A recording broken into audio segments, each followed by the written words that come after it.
All right, now what we're going to discuss is what happens when a client is sold, or you get a decision one way or the other. So if a client is not sold, let's say that they are not going to be someone you're going to sell soon, or you need to get them off of your docket. You'll just hit this archive button here, and that will move them to the archive. It'll change their status to closed did not win.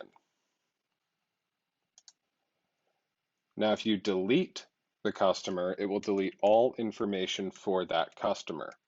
I strongly suggest you do not hit that delete unless you really want to get rid of that customer file.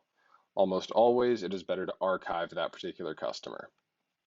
Now, let's say I sold the client. I'll just hit client sold, and I'll say what the item sold was, when I expect to start and end the project, and the financials for the project.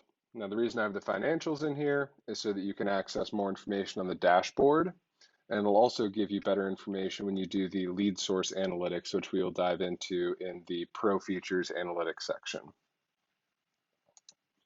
So if you want to add a new, if you want to say that you sold the client, you'll just put in what was sold, whether or not this was a service or service call, and when the expected start and end date is.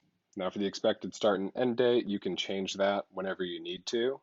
It is not a firm date, but it gives you kind of an estimate of when you expect to start.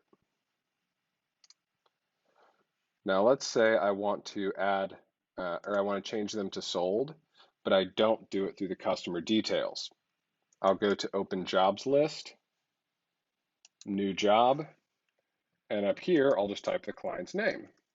So Leroy Jenkins, and I do the exact same thing. Item sold, when we expect to start and end, the financials, and then I hit Add Job.